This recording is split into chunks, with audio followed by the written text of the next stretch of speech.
ചില ആളുകളിൽ എന്ത് കഴിച്ചാലും വയറിളക്കം അല്ലെങ്കിൽ മലബന്ധം വരുന്നത് എന്തുകൊണ്ട്? എന്താണ് ഇതിന് പ്രധാനമായിട്ടുള്ള കാരണം? ഇത് വന്നു കഴിഞ്ഞാൽ നമുക്ക് എങ്ങനെ വീട്ടിൽ നിന്ന് തന്നെ മാറ്റിയെടുക്കാം? എന്നുള്ള കാര്യങ്ങളാണ് നമ്മുടെ ഇന്നത്തെ വീഡിയോ. എൻ്റെ പേര് doctor Sandra Ajith, medical officer, Prana nature care centre, കൊല്ലം.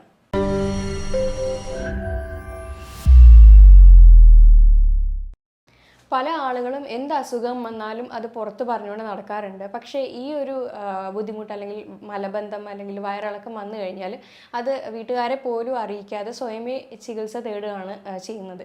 സ്വയമേ തന്നെ പോയിട്ട് മെഡിക്കൽ ഷോപ്പിൽ നിന്ന് മെഡിസിൻസും കാര്യങ്ങളും ഒക്കെ മേടിച്ച് അത് ഒരു തരത്തിലുള്ള കുറച്ചൊരു ഗ്യാപ്പിലേക്ക് മാത്രം മാറി നിൽക്കുന്ന രീതിയിൽ മെഡിസിൻ കഴിച്ചൊന്ന് ഒഴിവാക്കും.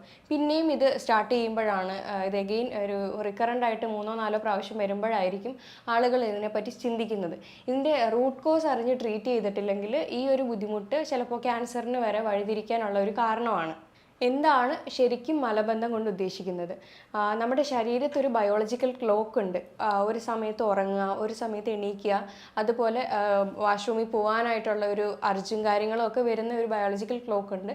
ഇതിൻ്റെ താളം തെറ്റുക, അതായത് 48 മണിക്കൂർ തൊട്ട് 78 മണിക്കൂർ വരെയാണ് നമ്മുടെ ഒരു ഫുഡ് ഡൈജസ്റ്റ് ആയി അത് മലദ്വാരം വഴി പുറത്ത് വരാനുള്ള ഒരു സമയം എന്ന് പറയുന്നത്. ഇത് 100 മണിക്കൂറിൽ കൂടുതൽ എടുത്തിട്ടും പുറത്ത് വരാത്ത, അതായത് ഒരു 3 ദിവസമൊക്കെ കൂടുതലും അവർക്ക് മോഷൻ ക്ലിയർ ആയിട്ട് പാസ് ചെയ്യാൻ പറ്റാത്തതിനെയാണ് കോൺസ്റ്റിപ്പേഷൻ അഥവാ മലബന്ധം എന്ന് പറയുന്നത്. ഇതിന് ഒരുപാട് കാരണങ്ങളാണ് ശരിക്കും ഉള്ളത്. എന്തെങ്കിലും അസുഖങ്ങളുടെ ഭാഗമായിട്ടോ അല്ലെങ്കിൽ നമ്മുടെ ജീവിതശൈലിയിലുള്ള മാറ്റങ്ങൾ കാരണമോ ഒക്കെയാണ് ഇങ്ങനത്തെ ഒരു ബുദ്ധിമുട്ട് വരുന്നത്.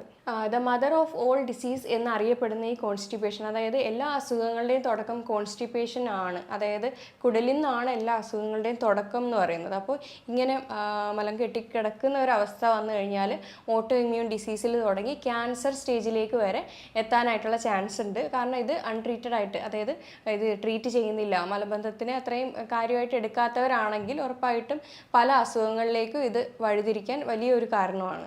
ഇതിന് പ്രധാനമായിട്ടും ഒരു 10 കാരണങ്ങളാണുള്ളത്. നമ്മൾ ഓരോന്ന് പറയുകയാണെങ്കിൽ ആദ്യത്തേത് തന്നെ ഡയറ്റാണ്. ഡയറ്റ് പ്രോപ്പർ അല്ലെങ്കിൽ എല്ലാ അസുഖവും നമുക്ക് വരും.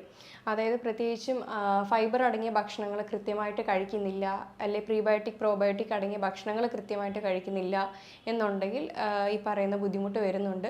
വെള്ളം നിറയെ കുടിക്കുന്നില്ല, അതേപോലെ എപ്പോഴും ജങ്ക് ഫുഡ്, അതായത് ഹോട്ടൽ ഫുഡും കാര്യങ്ങളും ഒക്കെയാണ് എപ്പോഴും കഴിക്കുന്നതെങ്കിൽ ഉറപ്പായിട്ടും ഈ പറയുന്ന ബുദ്ധിമുട്ടുകൾ വരും. അതായത് പ്രിസർവ്ഡ്, പാക്ഡ്, പ്രോസസ്ഡ് ഫുഡൊക്കെ, പിന്നെ അച്ചാറുകൾ, ഇങ്ങനെയുള്ള സാധനങ്ങളൊക്കെ അധികമായിട്ട് കഴിക്കുമ്പോൾ മലബന്ധം കണ്ടുവരാറുണ്ട്. അടുത്തൊരു റീസണാണ് ബയോളജിക്കൽ ക്ലോക്കിൻ്റെ താളം തെറ്റുക എന്നുള്ളത്. അത് ഞാൻ ഓൾറെഡി പറഞ്ഞായിരുന്നു. അപ്പോൾ ഡെയിലി ബേസിസിൽ ഉറക്കുന്നതും എണീക്കുന്നതും എല്ലാം ഈ ഒരു സിസ്റ്റം വഴിയാണ്. അപ്പോൾ എണീക്കുമ്പോൾ തന്നെ വാഷ്റൂമിൽ പോകാനുള്ള അർജൊക്കെ ഓട്ടോമാറ്റിക്കലി തന്നെ വരുന്നതാണ്. അപ്പോൾ ഇതിൻ്റെ താളം തെറ്റിക്കഴിഞ്ഞാലും ഈ പറയുന്ന ഇത് വരാം, മലബന്ധം വരാം. പിന്നെ സ്ട്രെസ് അധികമായിട്ടുള്ളവർക്കാണെങ്കിൽ, അല്ലെങ്കിൽ ആങ്സൈറ്റി അധികമായിട്ടുള്ളവർക്ക്, പിന്നെ സൈക്കോളജിക്കൽ ഇഷ്യൂ, അതായത് എന്തെങ്കിലും പണി ചെയ്തുകൊണ്ടിരിക്കുന്ന സമയത്തും അർജി വന്നിട്ടുണ്ടെങ്കിലും പോകാതെ പിടിച്ചു വെച്ചിരിക്കുന്നവരും ഉണ്ടാവും. അങ്ങനെയുള്ളവർക്കും മലബന്ധം ഉണ്ടാവാൻ ചാൻസ് ഉണ്ട്. അതുപോലെ തന്നെ ചില മെഡിസിൻ്റെ അമിതമായിട്ടുള്ള ഉപയോഗം മൂലം പറയുന്ന കോൺസ്റ്റിപ്പേഷൻ വരാം. ചില അസുഖങ്ങളുടെ ഭാഗമായിട്ട്, അതേപോലെ ഡയബറ്റിക്, തൈറോയിഡ്, ഹെർണിയ, അല്ലെങ്കിൽ പ്രോസ്റ്റേറ്റിൻ്റെ വീക്കം, പ്രഗ്നൻസി ടൈമിൽ നമുക്ക് ഡയറ്റിനകത്തൂടെ തന്നെ കുറേയൊക്കെ മാറ്റാവുന്നതേ ഉള്ളൂ. അത് വെയിറ്റ് താഴേക്ക് പുട്ട് ചെയ്യുമ്പോഴത്തേക്ക് ഈ പറയുന്ന മലബന്ധം വരുന്നതാണ്. പിന്നെ അമിതവണ്ണം ഉള്ളവർക്കും ഒക്കെ ഈ പറയുന്ന മലബന്ധം വരുന്നുണ്ട്. പിന്നെ മെയിനായിട്ടുള്ളൊരു റീസണാണ് ഇറിറ്റബിൾ ബവൽ സിൻഡ്രോം എന്ന് പറയുന്നത്, IBS. ഇങ്ങനെ ഈ ഒരു അസുഖമുള്ളവർക്ക് കുറച്ച് നാൾ, ഒരു 3-4 ദിവസം മലബന്ധമായിരിക്കും. അത് കഴിഞ്ഞിട്ടുള്ള ദിവസം ലൂസ് മോഷനായിട്ട് പോകും. അപ്പോൾ ഇതാണ് കണക്റ്റഡ് ആയിട്ടുള്ളത്. കുറച്ച് ദിവസം മലബന്ധവും കുറച്ച് ദിവസം ലൂസ് മോഷനും ഒക്കെ ആയിട്ട് വരുന്ന ഒരു മെയിനായിട്ടുള്ള ഒരു അസുഖമാണ് IBS എന്ന് പറയുന്നത്. പിന്നെ പെരിസ്റ്റാൾട്ടിക് മൂവ്മെൻറ്റ് കുറയുക, അതായത് കുടലിൻ്റെ ചലനശേഷി കുറയുന്ന ഒരു ബുദ്ധിമുട്ട്, അല്ലെങ്കിൽ അവിടുത്തെ ഉള്ള ബാക്ടീരിയാസിൻ്റെ അളവ് കുറയുന്നതിൻ്റെ ഉള്ള ബുദ്ധിമുട്ട്, എക്സർസൈസ് കുറയുന്നതിൻ്റെ ഉള്ള ബുദ്ധിമുട്ട്, ഇത് മൂന്നും കണക്റ്റഡ് ആണ്. എക്സർസൈസ് കറക്റ്റായിട്ട് ചെയ്തിട്ടില്ല എന്നുണ്ടെങ്കിൽ പെരിസ്റ്റാൾട്ടിക് മൂവ്മെൻറ്റ് കൃത്യമായിട്ട് കിട്ടത്തില്ല. അതേപോലെ പെരിസ്റ്റാൾട്ടിക് മൂവ്മെൻറ്റ് കൃത്യമായിട്ട് കിട്ടാത്തതിന് മറ്റു പല കാരണങ്ങളും ഉണ്ട്. നമ്മുടെ സെറട്ടോണിൻ എന്ന് പറയുന്നത് ഹാപ്പി ഹോർമോൺ ആണ്. അപ്പോൾ ഈ ഒരു ഹാപ്പി ഹോർമോൺ സെക്രീറ്റ് ചെയ്യുന്നത് കുടലിൽ നിന്നാണ്. അപ്പോൾ അവിടെ ഗുഡ് ബാക്ടീരിയാസിൻ്റെ അളവ് കൂടുതലായിട്ടുണ്ടെങ്കിൽ മാത്രമേ അത് അവിടുത്തെ കോശങ്ങളെ സ്റ്റിമുലേറ്റ് ചെയ്ത് ഈ പറയുന്ന സെറട്ടോണിൻ്റെ ഹാപ്പി ഹോർമോണിൻ്റെ ഒരു പ്രൊഡ്യൂസ് ചെയ്യത്തുള്ളൂ. അത് പ്രൊഡ്യൂസ് ചെയ്താൽ അത് തന്നെയാണ് കുടലിൻ്റെ ചലനശേഷിയെ നിയന്ത്രിക്കുന്നത്. അപ്പോൾ അത് പ്രോപ്പറായിട്ട് നടന്നു കഴിഞ്ഞാൽ മലബന്ധം ക്ലിയർ ആവാനും ഒക്കെ ഹെൽപ്പാവും. അതേപോലെ മൈൻഡ് ആയാലും ഒന്ന് റിലാക്സ് ആവും. ആ ഒരു ദിവസം മോഷൻ പോയിട്ടില്ല എന്നുണ്ടെങ്കിൽ മൈൻഡ് ഭയങ്കര ഡിസ്റ്റർബ്ഡ് ആയിരിക്കും. അതുകൊണ്ടാണ് ഈ ഗട്ടും ബ്രെയിനും ഭയങ്കര കണക്റ്റഡ് ആണെന്ന് പറയുന്നത്. പിന്നെ മറ്റൊരു റീസൺ ആണ് ഇത് ടോയ്ലറ്റ് ഹാബിറ്റ്സ് പ്രോപ്പറായിട്ടില്ല, അല്ലെങ്കിൽ ടോയ്ലറ്റിൽ ഇരിക്കുന്ന പോസ്ചർ ശരിയല്ല എന്നുണ്ടെങ്കിലും മലബന്ധം വരാനായിട്ടുള്ള ചാൻസ് കൂടുതലാണ്. പണ്ടൊക്കെ നോർമലി ഉള്ള ഇന്ത്യൻ ക്ലോസറ്റ് ആയിരുന്നു. ഇപ്പോൾ യൂറോപ്യൻ ക്ലോസറ്റ് വരുമ്പോഴത്തേക്കും അതിനകത്ത് ഇരിക്കുന്ന പോസ്ചർ തന്നെ വ്യത്യാസമാണ്. അങ്ങനെ വരുമ്പോഴും മലബന്ധം കണ്ടുവരാറുണ്ട്. അത് ലീനായിട്ട് ഫോർവേഡ് ചെയ്ത് ഇരിക്കുമ്പോഴത്തേക്കും ബുദ്ധിമുട്ട് വരാറുണ്ട്. ഇത് നട്ടൽ നിവർത്തി തന്നെ ഉപ്പൂറ്റി ഒന്നെങ്കിൽ ഉയർത്തിയിരിക്കുക, അല്ലെങ്കിൽ സ്റ്റൂൾ ഇട്ടിട്ട് അതിനകത്ത് കാല് വെച്ചിട്ട് ഇരുന്ന് കഴിഞ്ഞാൽ ആ ഒരു ബുദ്ധിമുട്ടുള്ളവരാണെങ്കിൽ അങ്ങനെ മാറും. പിന്നെ നമുക്ക് ഇത് വന്നു കഴിഞ്ഞാലുള്ള ബുദ്ധിമുട്ട് എന്ന് വെച്ച് കഴിഞ്ഞാൽ വയറ് എപ്പോഴും വിയർത്തിരിക്കും, വയറിനകത്ത് എപ്പോഴും ഭാരം പോലെ, പിന്നെ ഒന്നിനൊരു ഉന്മേഷമില്ലായ്മ, ഒന്നും ലേസിനെസ് അധികമാവും. അപ്പോൾ മോഷൻ പോവാതെ നിൽക്കുമ്പോൾ മൈൻഡും ഡിസ്റ്റർബ്ഡ് ആവും. അതേപോലെ ന്യൂട്രിയൻ ഡെഫിഷ്യൻസീസ് ഉണ്ടാവും, നമ്മുടെ പോഷകക്കുറവും, സ്കിന്നിനകത്ത് ഹെയറിനകത്തും ഒക്കെ ആ ഒരു ചേഞ്ചസ് കാണും, ഒക്കെ ഡ്രൈ ആവും. അപ്പോൾ അതിന് വേണ്ടുന്ന പോഷകങ്ങളൊന്നും അബ്സോർബ് ചെയ്യാൻ പറ്റാത്ത രീതിയിലുള്ള കാര്യങ്ങളായിരിക്കും നമുക്ക് അവിടെ ഉണ്ടാവുന്നത്. ഇനി ഈ ഒരു ബുദ്ധിമുട്ടിനെ എങ്ങനെ നമുക്ക് കറക്റ്റ് ചെയ്യാം, അതായത് മലബന്ധത്തിനെ എങ്ങനെ നമുക്കത് ക്ലിയർ ചെയ്തെടുക്കാം എന്നുള്ള കാര്യമാണ്. ആദ്യത്തേത് തന്നെ ഡയറ്ററി മോഡിഫിക്കേഷനാണ്. നമ്മൾ ഒരുപാട് ഫൈബർ അടങ്ങിയ ഭക്ഷണങ്ങൾ നമ്മുടെ ഭക്ഷണത്തിൽ ഉൾപ്പെടുത്തുക. അത് ഒരു ചൂല് പോലെയാണ് ആക്ട് ചെയ്യുന്നത്. ഇൻസോലുബിൾ ഫൈബേഴ്സ് അത് കെട്ടിക്കിടക്കുന്ന മലത്തിനെ ആയാലും അത് പുറത്ത് കൊണ്ടുവരാനായിട്ട് ഹെൽപ്പ് ചെയ്യും. സോലുബിൾ ഫൈബർ ആണെങ്കിൽ വഴുവഴുപ്പനായിരിക്കും, അതാകുമ്പോൾ സ്ലിപ്പായിട്ട് പുറത്ത് വരാനായിട്ട് എളുപ്പമാണ്. അപ്പോൾ ഇത് രണ്ട് സോലുബിൾ ഫൈബർ ആയാലും ഇൻസോലുബിൾ ഫൈബർ ആയാലും മാക്സിമം ഭക്ഷണത്തിൽ ഉൾപ്പെടുത്താൻ നോക്കുക. സോലുബിൾ ഫൈബേഴ്സ് എന്ന് പറയുമ്പോൾ നമുക്കറിയാം വാഴക്കൂമ്പ്, വെണ്ടയ്ക്കയൊക്കെ സോലുബിൾ ഫൈബേഴ്സിനകത്ത് വരുന്നതാണ്. ഇൻസോലുബിൾ ഫൈബേഴ്സ് പറയുകയാണെങ്കിൽ തവിടുള്ള അരിയുള്ള ഭക്ഷണങ്ങളും പിന്നെ നട്ട്സും സീഡ്സും ഒക്കെ അത്യാവശ്യം നല്ല ഇൻസോലുബിൾ ഫൈബേഴ്സാണ്. അപ്പോൾ ഇതൊക്കെ ധാരാളമായിട്ട് കഴിക്കുക. പിന്നെ പ്രോബയോട്ടിക്സ് എടുക്കുക, അതായത് അധികം പുളിയില്ലാത്ത തൈര്, പഴങ്കഞ്ഞിയൊക്കെ ഏറ്റവും നല്ല ഭക്ഷണമാണ്. അപ്പോൾ ഇതൊക്കെ ധാരാളമായിട്ട് ഭക്ഷണത്തിൽ ഉൾപ്പെടുത്തുക. അടുത്തതാണ് ജങ്ക് ഫുഡിൻ്റെ അമിതമായിട്ടുള്ള ഉപയോഗം. ഹോട്ടൽ ഫുഡ് ഡെയിലി ബേസിസിൽ തന്നെ പുറത്തുനിന്ന് ഭക്ഷണം കഴിക്കുന്നവർക്ക് മലബന്ധം കണ്ടുവരാറുണ്ട്. പിന്നെ പ്രത്യേകിച്ചും പാക്ഡ്, പ്രോസസ്ഡ്, പ്രിസർവ്ഡ് ഫുഡൊക്കെ അധികമായിട്ട് കഴിക്കുന്നവർക്ക് ഈ ഒരു ബുദ്ധിമുട്ട് കാണുന്നുണ്ട്. അതേപോലെ വെള്ളം നിറയെ കുടിക്കാത്തവരിലും എക്സർസൈസ് ഇല്ലാത്തവരിലുമാണ് ഈ പ്രത്യേകിച്ചും മലബന്ധം കണ്ടുവരുന്നത്. പിന്നെ വയറിൻ്റെ ചലനശേഷി കുറവാണ്, അതായത് ബാക്ടീരിയയുടെ അളവ് കുറവാണെന്നുണ്ടെങ്കിലും ഈ പറയുന്ന ബുദ്ധിമുട്ട് കണ്ടുവരുന്നുണ്ട്. പെരിസ്റ്റാൾട്ടിക് മൂവ്മെൻറ്റ് അതായത് കൂടുമ്പോഴാണ്, അതായത് ആ ഒരു കുടലിൻ്റെ ചലനശേഷി കൂടുമ്പോഴാണ് അവിടെ ഡയറി ഉണ്ടാവുന്നത്. അത് ഭയങ്കരമായിട്ട് കുറയുമ്പോഴാണ് അവിടെ മലബന്ധം ഉണ്ടാവുന്നത്. അപ്പോൾ ഇത് കൂടാനും കുറയാനും ഉള്ള കാരണം എന്ന് വെച്ച് കഴിഞ്ഞാൽ അവിടെ കുടലിലെ ബാക്ടീരിയാസ്, അതായത് നല്ല ബാക്ടീരിയാസാണ് ഈ പറയുന്ന ഹാപ്പി ഹോർമോൺ ആയിട്ടുള്ള സെറട്ടോണിനെ സെക്രീറ്റ് ചെയ്യുന്നത്. ഈ സെറട്ടോണിൻ തന്നെയാണ് കുടലിൻ്റെ ചലനശേഷിയെ നിയന്ത്രിക്കുന്നതും. അപ്പോൾ അവിടെ കൃത്യമായിട്ടുള്ള ബാക്ടീരിയ അളവുണ്ടെങ്കിൽ അത് പ്രോപ്പറായിട്ട് നടക്കുകയും ചെയ്യും. ഇനി അതില്ലെന്നുണ്ടെങ്കിൽ അവിടെ മലബന്ധം ഉണ്ടാവാനും, അത് കൂടുതലാണെങ്കിൽ അത് ലൂസ് മോഷനിലേക്കുമാണ് പോകുന്നത്. പിന്നെ നമ്മൾ പറഞ്ഞായിരുന്നു ടോയ്ലറ്റ് ഹാബിറ്റ്സ് പ്രോപ്പറായിട്ട് നിയന്ത്രിക്കണം. കാരണം ഡെയിലി ബേസിസിൽ മോഷൻ പോകുന്നത് ഒരു ശീലമാക്കി തന്നെ മുന്നോട്ട് പോവുക. കുഞ്ഞു കുട്ടികളിലെ അത് അവരെ ഭീഷണിപ്പെടുത്തിയൊക്കെ ചെയ്ത് കഴിയുമ്പോഴത്തേക്ക് അവർക്കതൊരു പേടി വരും. അപ്പോൾ അവർ പിടിച്ചു വെച്ച് ആ ചെറിയ ഏജിൽ തൊട്ടേ ആ ഒരു ശീലം വളർന്നു വരുന്നവരെയും അങ്ങനെ ഉണ്ടാവും. അപ്പോൾ അങ്ങനെയുള്ള ഒരു രീതിയിലേക്ക് പോവാതെ മാക്സിമം ഡെയിലി അവരെയും ടോയ്ലറ്റ് ഹാബിറ്റ്സ് ശീലിപ്പിക്കുക. ദിവസവും എല്ലാവരും തന്നെയും രാവിലെ എണീറ്റ് പോകുന്ന രീതിയിലേക്ക് ശരീരത്തെ ഒന്ന് മാറ്റിയെടുക്കേണ്ടതാണ്. പിന്നെ അമിതമായിട്ടുള്ള മെഡിസിൻ്റെ ഉപയോഗം എന്തെങ്കിലും ഉണ്ടെങ്കിൽ അതും കുറയ്ക്കേണ്ടതാണ്. അത് പല ബുദ്ധിമുട്ടുകളിലേക്കും വഴിതിരിക്കാം. അത് മലബന്ധം മാത്രമല്ല, മറ്റ് പല ലോങ് ടേം സൈഡ് എഫക്ട്സ് നമുക്ക് അറിയാവുന്നതാണ് മെഡിസിൻസിൻ്റെ. അത് ആവശ്യമുള്ള കോഴ്സ് മാത്രം സ്ഥിരമായിട്ട് എടുക്കുക. അല്ലാതെ ഡോക്ടേഴ്സ് പറയാത്ത സ്ഥിതിക്ക് സ്വന്തം ഇഷ്ടപ്രകാരം മെഡിസിൻസ് ഉപയോഗിക്കാതിരിക്കുക. ഇനി ഇതിന് വീട്ടിൽ തന്നെ ചെയ്യാൻ പറ്റുന്ന കുറച്ച് റെമഡീസ് ആണ്. സിറ്റ്സ് ബാത്ത് ചെയ്യാവുന്നതാണ്. ഒരു ചരുവ എടുത്തിട്ട് വെള്ളം നിറച്ച്, സാധാരണ ഒരു വാം വാട്ടർ ആണെങ്കിൽ അത്രയും നല്ലത്, നിറച്ചിട്ട് അതിനകത്ത് ഇരുന്ന് കഴിഞ്ഞ് കഴിഞ്ഞാൽ ഒരു 20 മിനിറ്റ് അങ്ങനെ ഇരിക്കുക. അപ്പോൾ നന്നായിട്ട് ബ്ലഡ് സർക്കുലേഷൻ കൂടി മോഷൻ പോകാനുള്ള ഒരു അർജ് സ്വയമേ തന്നെ വരുന്നതായിരിക്കും. പിന്നെ മറ്റ് റെമഡിയാണ് തൈരിൽ നാരങ്ങാനീര് കുരുമുളകും കൂടെ അരച്ച് ചേർത്ത് കഴിക്കാവുന്നതാണ്. പിന്നെ ക്യാരറ്റും ബീറ്റ്റൂട്ടും കൂടെ ജ്യൂസ് അടിച്ചിട്ട് അതും കുടിക്കാവുന്നതാണ്. ജീരക വെള്ളം കഴിക്കാവുന്നതാണ്. അയമോദക വെള്ളവും കഴിക്കാവുന്നതാണ്. അപ്പോൾ ഇതൊക്കെ തന്നെയും വീട്ടിൽ ചെയ്യാൻ പറ്റുന്ന, ഇൻസ്റ്റൻ്റായിട്ട് ചെയ്യാൻ പറ്റുന്ന കുറച്ച് കാര്യങ്ങളാണ്. എത്രയൊക്കെ പറഞ്ഞാലും ഇതിൻ്റെ റൂട്ട് കോസിനെ ക്ലിയർ ചെയ്ത് ചെയ്യുന്നതായിരിക്കും ഏറ്റവും നല്ലത്. ചിലപ്പോൾ ഇത് ക്യാൻസറിൻ്റെ ലക്ഷണങ്ങളിൽ ഒന്നായിരിക്കും. അതുകൊണ്ട് അത് വന്നു കഴിഞ്ഞാൽ അങ്ങനെ തന്നെ വിട്ട് കളയാതെ അതെന്താണ് അതിൻ്റെ കാരണം എന്ന് ഉറപ്പായിട്ടും കണ്ടുപിടിക്കേണ്ടതാണ്. ഇനി ലൂസ് മോഷൻ വന്നു കഴിഞ്ഞാൽ എങ്ങനെയാണ് അതിൻ്റെ രീതി, എങ്ങനെയാണ് അത് എങ്ങനെയാണ് നമുക്ക് മാറ്റാം എന്നുള്ള കാര്യങ്ങളാണ്.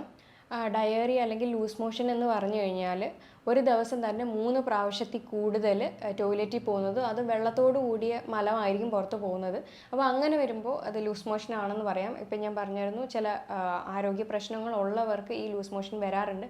പ്രത്യേകിച്ച് ലൂസ് മോഷൻ എന്ന് കേൾക്കുമ്പോൾ ആദ്യം തന്നെ മനസ്സിൽ വരുന്നത് ഫുഡ് പോയ്സൺ എന്തെങ്കിലും ആയിരിക്കും എന്നാണ്. അപ്പോൾ ആദ്യം തന്നെ നമുക്ക് നോക്കാനുള്ള ഫുഡ് പോയ്സണോ അല്ലെങ്കിൽ എന്തെങ്കിലും ഇൻഫെക്ഷനോ ഒക്കെ കാരണം വയറ് ഇറിറ്റേറ്റ് ആയിട്ട് പുറത്തു പോകുന്ന ഒരു കാരണമാണ് ആദ്യത്തേത്. പിന്നെ പറയുന്ന കണക്ക് സ്ട്രെസ്സ്, അതേപോലെ ഹൈപ്പർ സെൻസിറ്റിവിറ്റി, അതായത് എന്ത് കഴിച്ചാലും ലൂസ് മോഷൻ പോലെ പോകുന്നവരുമുണ്ട്. പിന്നെ വയറിൻ്റെ ചലനശേഷി, അതായത് കുടലിൻ്റെ ചലനശേഷി കൂടുതലാണെങ്കിലും ഈ പറയുന്ന ലൂസ് മോഷൻ വരുന്നുണ്ട്. അതേപോലെ ചില അസുഖങ്ങളുടെ ഭാഗമായിട്ട് ഇത് വരാറുണ്ട്. നമ്മൾ പറഞ്ഞിട്ടുണ്ടായിരുന്നു IBS എന്ന് പറയുന്ന ഒരു കണ്ടീഷൻ, ഇറിറ്റബിൾ ബവൽ സിൻഡ്രോം. ആദ്യത്തെ കുറച്ച് ദിവസം കോൺസ്റ്റിപ്പേഷൻ, മലബന്ധമായിരിക്കും. പിന്നത്തെ കുറച്ച് ദിവസം ലൂസ് മോഷനായിട്ട് പോകുന്നുണ്ടായിരിക്കും. അപ്പോൾ ഇതാണോ അല്ലയോ എന്നുള്ളത് ആദ്യം ചെക്ക് ചെയ്യുക. പിന്നെ വേറെ പല ക്രോണിക് ഡിസീസുകളിലും, പിന്നെ പാങ്ക്രിയാസിന് എന്തെങ്കിലും ബുദ്ധിമുട്ടുണ്ടെങ്കിലും ഇതേപോലെ ലൂസ് മോഷൻ പോവാറുണ്ട്. അപ്പോൾ ലൂസ് മോഷൻ ഇങ്ങനെ കണ്ടിന്യൂസ് ആയിട്ട് പൊയ്ക്കൊണ്ടിരിക്കുകയാണെങ്കിൽ അത് പല ബുദ്ധിമുട്ടുകളിലേക്കും വഴിതിരിക്കും. കാരണം ശരീരത്തിലുള്ള വാട്ടർ കണ്ടൻറ്റ് മൊത്തവും പുറത്ത് പോയിക്കൊണ്ടിരിക്കുകയാണ്. നിർജ്ജലീകരണം ഉണ്ടാകാനും സ്കിന്നും ഹെയറും ഒക്കെ നന്നായിട്ട് ചുക്കി വരാനും, അതേപോലെ BP കുറയാനും തലകറക്കം കൂടാനും ഒക്കെ ഇതൊരു കാരണമാണ്. ഇത് നോക്കിയിട്ടില്ല, ശ്രദ്ധിച്ചിട്ടില്ല എങ്കിൽ മരണത്തിന് വരെ കാരണമായേക്കാം. ഈ വരുന്ന വയറിളക്കം എല്ലാം തന്നെ നോർമൽ ഒരിക്കലും അല്ല. അപ്പോൾ ആദ്യം തന്നെ എന്ത് രീതിയിലാണ്, എത്ര നാളാണ് വയറിളക്കം എന്ന് നോക്കാം. ഇപ്പോൾ 1-2 ആഴ്ചയിലുള്ള വയറിളക്കം ആണെങ്കിൽ, അതായത് ചിലപ്പോൾ ആൻറ്റിബയോട്ടിക്കിൻ്റെ യൂസ് കാരണം, അമിതമായിട്ടുള്ള ഉപയോഗം കാരണം, അല്ലെങ്കിൽ എന്തെങ്കിലും ഫുഡ് പോയ്സണോ അല്ലെങ്കിൽ ഇൻഫെക്ഷനോ, പാരസൈറ്റിക് ഇൻഫെക്ഷനോ, അല്ലെങ്കിൽ ഇതുവല്ല ട്രാവൽ ചെയ്തുകൊണ്ടിരിക്കുമ്പോൾ ഉള്ള ഡയറിയൊക്കെ ആണെങ്കിൽ അത് ഒരു തരത്തിൽ വരെ നമുക്ക് ട്രീറ്റബിളാണ്. ഇനി ഇതല്ല 4 ആഴ്ചയ്ക്ക് മേലെയാണെന്നുണ്ടെങ്കിൽ അത് ഉറപ്പായിട്ടും ചെക്ക് ചെയ്ത് അതിൻ്റെ കാരണം കണ്ടെത്തേണ്ടത് വളരെ അത്യാവശ്യമാണ്. ഇത് ചിലപ്പോൾ പാങ്ക്രിയാസ് ഫെയിലിയർ ആയിരിക്കാം. ഇങ്ങനെ പോകുന്നവർക്ക് മലത്തിൽ കൂടുതൽ ഫാറ്റ് കണ്ടൻറ്റ്, എണ്ണയുടെ കണ്ടൻറ്റൊക്കെ കണ്ടുവരാറുണ്ട്. അതേപോലെ ക്രോൺസ് ഡിസീസ്, ഇത് വയറുവേദനയോട് കൂടിയിട്ടുള്ള ഇതായിരിക്കും, മോഷനായിരിക്കും പോകുന്നത്. അപ്പോൾ അത് ക്രോൺസ് ഡിസീസ് ആണെങ്കിലും, അതായത് കുടൽ സംബന്ധപ്പെട്ട എന്തെങ്കിലും ഇഷ്യൂ ഉണ്ടെങ്കിലും ഈ പറയുന്ന ബുദ്ധിമുട്ട് വരുന്നുണ്ട്. ഇനി ചിലപ്പോൾ ഡയറി, അതായത് മലത്തിൽ ബ്ലഡോട് കൂടി പോയിട്ടുണ്ടെങ്കിലും അത് ചിലപ്പോൾ ക്യാൻസറിൻ്റെ ലക്ഷണമോ അല്ലെങ്കിൽ ചിലപ്പോൾ ഇറിറ്റബിൾ ബവൽ സിൻഡ്രോം എന്ന് പറയുന്ന ആ ഒരു അസുഖത്തിൻ്റെ ഭാഗമായിട്ടോ ആയിരിക്കാം. ഇനി എന്ത് കാരണത്താലാണോ, അതായത് ഈ ചിലപ്പോൾ ഫുഡ് പോയ്സൺ അല്ലെങ്കിൽ ഫുഡ് ഇൻടോളറൻസ് ഉള്ളവർക്കും ഈ പറയുന്ന ലൂസ് മോഷൻ വരാമെന്ന് പറഞ്ഞായിരുന്നു. ഫുഡ് ഇൻടോളറൻസ് എന്ന് പറയുമ്പോൾ പ്രത്യേകിച്ചും വീറ്റിൻ്റെ പ്രോട്ടീനായിട്ടുള്ള ഗ്ലൂട്ടൻ ഉള്ളിൽ ചെല്ലുമ്പോൾ ഉള്ള ബുദ്ധിമുട്ടാണ്. ഇനി അതല്ലെങ്കിൽ പാലിൻ്റെ കണ്ടൻ്റായിട്ടുള്ള ലാക്ടോസ് ഇൻടോളറൻസ്, ലാക്ടോസ് ഉള്ളിൽ ചെല്ലുമ്പോൾ ഉള്ള ബുദ്ധിമുട്ട് കാരണം ലൂസ് മോഷൻ വരാം. അപ്പോൾ അത് ആദ്യം കണ്ടുപിടിച്ച് അത് നോട്ട് ചെയ്ത് വെക്കുക. എന്നിട്ട് അതിനനുസരിച്ചുള്ള ട്രീറ്റ്മെൻറ്റ് ഉറപ്പായിട്ട് എടുക്കേണ്ടതാണ്. അപ്പോൾ എന്താണോ അതിൻ്റെ റൂട്ട് കോസ് അത് തന്നെയാണ് ആദ്യം ട്രീറ്റ് ചെയ്യേണ്ടത്. അല്ലാതെ അത് പെട്ടെന്നൊന്ന് മാറാനോ അല്ലെങ്കിൽ അതൊന്ന് സ്റ്റോപ്പ് ചെയ്യാനോ ഉള്ള മരുന്ന് എടുത്തു കഴിഞ്ഞാൽ അത് പിന്നെയും റിക്കറൻ്റായിട്ട് വന്നുകൊണ്ടിരിക്കുമ്പോൾ നമ്മളത് ശ്രദ്ധിക്കാതെ വിടുമ്പോൾ അത് ചിലപ്പോൾ ക്യാൻസറോ മറ്റു വേറെ എന്തെങ്കിലും അസുഖങ്ങളോ ഒക്കെ കാരണങ്ങളാവാം. അപ്പോൾ ഇങ്ങനെ ഡയറിയ, അതായത് ഈ ലൂസ് മോഷൻ കണ്ടിന്യൂസ് ആയിക്കൊണ്ടിരിക്കുകയാണെങ്കിൽ നമ്മുടെ ശരീരത്തിലുള്ള വാട്ടർ കണ്ടൻറ്റ് നഷ്ടപ്പെട്ടുകൊണ്ടിരിക്കുകയാണ്. അപ്പോൾ എത്രയും പെട്ടെന്ന് തന്നെ ഹോസ്പിറ്റലിൽ എത്തിക്കേണ്ട ഒരു സിറ്റുവേഷൻ ആയിരിക്കും. അപ്പോൾ അതിന് മുന്നേ തന്നെ നമുക്ക് വീട്ടിൽ പെട്ടെന്നൊന്ന് ചെയ്യാൻ പറ്റുന്ന ഒന്നാണ് ORS ഉണ്ടാക്കി കൊടുക്കുക എന്നുള്ളത്. അത് 1 ടേബിൾ സ്പൂൺ ഗ്ലൂക്കോസ് എടുത്തിട്ട് അതിനകത്ത് 1/2 ടേബിൾ സ്പൂൺ ഉപ്പ് രണ്ടും കൂടെ നന്നായിട്ട് മിക്സ് ചെയ്ത് വെള്ളം കൊടുത്തു കഴിഞ്ഞാൽ അത് പെട്ടെന്ന് അബ്സോർബ് ചെയ്തെടുക്കും ശരീരം. ഇനി വെറും വെള്ളം കൊടുത്തു കഴിഞ്ഞാൽ എഗെയിൻ അത് ചിലപ്പോൾ ലൂസ് മോഷനായിട്ട് പോവത്തേ ഉള്ളൂ. അതുകൊണ്ട് ഈ ഒരു റെമഡി ചെയ്ത് നോക്കാവുന്നതാണ്. പിന്നെ പെട്ടെന്ന് സ്റ്റോപ്പ് ചെയ്യാനായിട്ട് കട്ടൻ ചായയിൽ നാരങ്ങാനീര് പിഴിഞ്ഞൊഴിച്ചിട്ട് അതും കൊടുക്കാവുന്നതാണ്. ഇറിറ്റബിൾ ബവൽ സിൻഡ്രം എന്ന് നമ്മൾ പറഞ്ഞിട്ടുണ്ടായിരുന്നു. ആദ്യം കുറച്ച് ദിവസം മലബന്ധം വരും, പിന്നെ കുറച്ച് ദിവസം ലൂസ് മോഷൻ വരുന്നു. അപ്പോൾ ഇതിന് പ്രധാന കാരണം IBS ആണെന്ന് നമ്മൾ പറഞ്ഞു. ഈ IBS ഉണ്ടാവാനുള്ള കാരണം SIBO എന്ന് പറയുന്ന ഒരു കണ്ടീഷനാണ്. അതായത് small intestinal bacterial over growth എന്നാണ്. നമ്മുടെ അതായത് വൻകുടലിനകത്തുള്ള ബാക്ടീരിയാസിൻ്റെ സ്ഥാനം മാറി അത് സ്മോൾ ഇൻറ്റസ്റ്റൈനിൽ വന്നു കഴിയുമ്പോൾ അവിടെ അതിൻ്റെ ഓവർ ഗ്രോത്ത് ആകുമ്പോഴത്തേക്ക് ഇത് നല്ല ബാക്ടീരിയ ആണെങ്കിൽ പോലും ഇത് സ്മോൾ ഇൻറ്റസ്റ്റൈനിൽ വരുമ്പോൾ അത് ബാഡ് ബാക്ടീരിയയുടെ ഫങ്ഷനിങ് ആയിരിക്കും അത് അവിടെ ചെയ്യുന്നത്.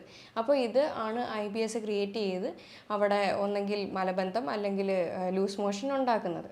അപ്പോൾ ഈ ഒരു ബാക്ടീരിയയുടെ അളവ് അവിടെ കൂടിക്കഴിയുമ്പോഴത്തേക്ക് സെറട്ടോണിൻ സെക്രീഷൻ അവിടെ കൂടുന്നുണ്ട്. ഇത് ബ്രെയിനിലേക്ക് എത്തിപ്പെടാത്തത് മൂലം ബ്രെയിനും നമ്മുടെ അതായത് സെറട്ടോണിൻ എന്ന് പറയുന്നത് ഞാൻ പറഞ്ഞായിരുന്നു ഹാപ്പി ഹോർമോൺ ആണ്. അത് കുടലിൽ നിന്നാണ് സെക്രീറ്റ് ചെയ്യുന്നത്.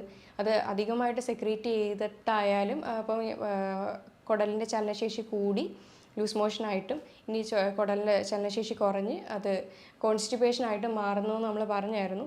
അപ്പോൾ അങ്ങനത്തെ ഒരു സിറ്റുവേഷൻ വരുമ്പോഴത്തേക്ക് ഇത് കറക്റ്റായിട്ട് ബ്രെയിനിൽ എത്തിപ്പെടാതിരിക്കുമ്പോൾ അവിടെ ആങ്സൈറ്റിയും ഡിപ്രഷനും മൂഡ് സ്വിങ്സും ഒക്കെ ഉണ്ടാവുന്നുണ്ട്. അപ്പം അധികമായിട്ട് ലൂസ് മോഷൻ പോയാലും അതേപോലെ മലബന്ധം പോയാലും ഈ പറയുന്ന മൈൻഡും ഭയങ്കരമായിട്ട് ഡിസ്റ്റർബ്ഡ് ആവുന്നുണ്ട്.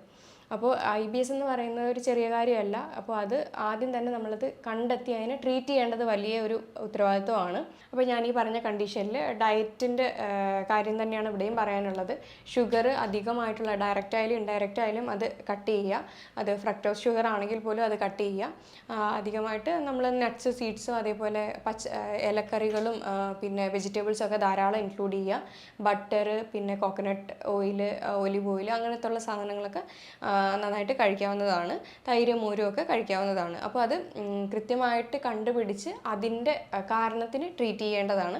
ഇപ്പോൾ ഞാൻ ഈ പറഞ്ഞ കാര്യത്തിൽ എന്തെങ്കിലും ഡൗട്ട് ഉണ്ടെങ്കിൽ താഴെ തന്നിരിക്കുന്ന നമ്പറിൽ കോൺടാക്റ്റ് ചെയ്യാവുന്നതാണ്. ഇനി മറ്റൊരു ഹെൽത്ത് ടോപ്പിക്കുമായിട്ട് വീണ്ടും കാണാം. താങ്ക്